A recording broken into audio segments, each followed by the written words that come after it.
Hi, folks. It's been a rough week. One of those weeks when several deadlines come up all at once, and no matter how hard you push, it seems there's always more to do. Another run to get mailing boxes, or curling ribbon, or a few more gifts at the bookstore. And there's a long line at the post office, and the packages should have been in the mail yesterday. And meanwhile, there's laundry to be folded, and your car's a month overdue for an oil change. That kind of week. So when love came up as the theme for today's elder meditation in our Advent journey, I wasn't feeling it. Not even remotely. Martin Luther once said, "I have so much to do that I shall spend the first 3 hours in prayer." Well, I'm guessing Martin Luther didn't spend a lot of time providing childcare, doing laundry, or cooking meals for his 6 children. I have to admit there is some wisdom in what he said. Besides, I've got this elder meditation to write, and so I sit in prayer. And I realize that along with all of the logistical burdens I'm carrying around is grief.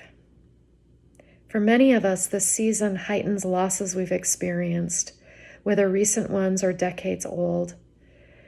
I wonder about those people I pass in the grocery aisle or at the post office with that same frantic look in their eyes as mine, if they're carrying grief as well. For me, it will be my first Christmas without my dad. Sitting a little longer in prayer, I recall the red vest Dad wore at Christmas Eve services every year. How he would read the Luke version of the Gospel of the Christmas story at Christmas dinner.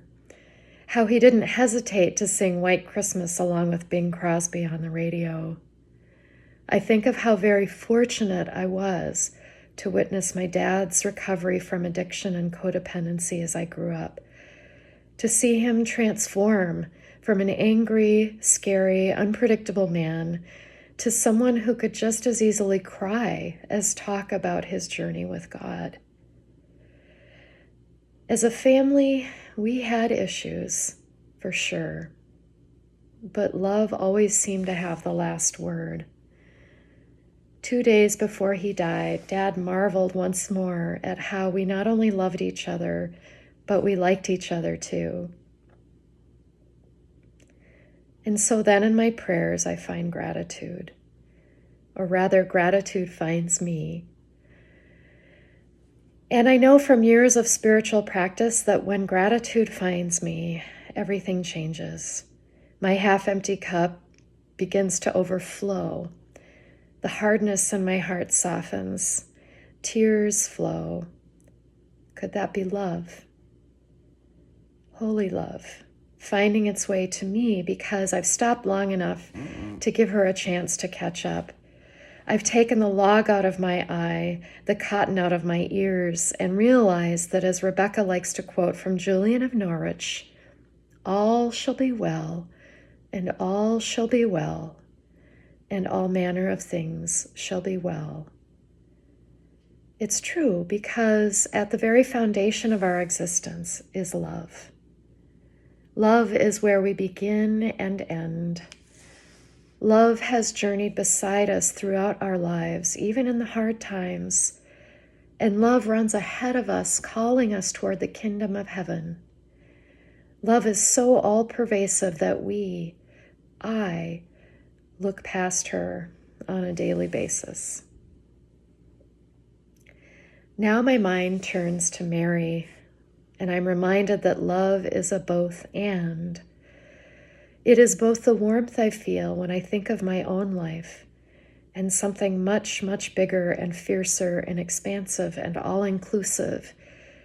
When love found Mary, it leapt from her heart to her mouth with the Magnificat. The Holy One has performed mighty deeds with their arm. They have scattered those who are proud in their inmost thoughts. The Holy One has brought down rulers from their thrones and has lifted up the humble. The Holy One has filled the hungry with good things, but has sent the rich away empty. Let me read that again for you with slightly different wording. Love has performed mighty deeds with our arm. Love has scattered those who are proud in their inmost thoughts. Love has brought down rulers from their thrones, but has lifted up the humble. Love has filled the hungry with good things, but has sent the rich away empty. Whatever love we have seen and experienced in our own lives is the same love that challenges us to flip the tables of addiction, codependency, economic inequity, racism, and evils of every kind. Love is both and. Both holds us gently and calls us to keep pushing on for deep changes within ourselves and in our world. Love offers us a place of rest. And love won't rest until God's kingdom is found at the grocery store, at the post office, on the street corner, in the tiny house villages, at corporate tables, and in political halls of power. Let there be love on earth, and let it begin with us. Amen.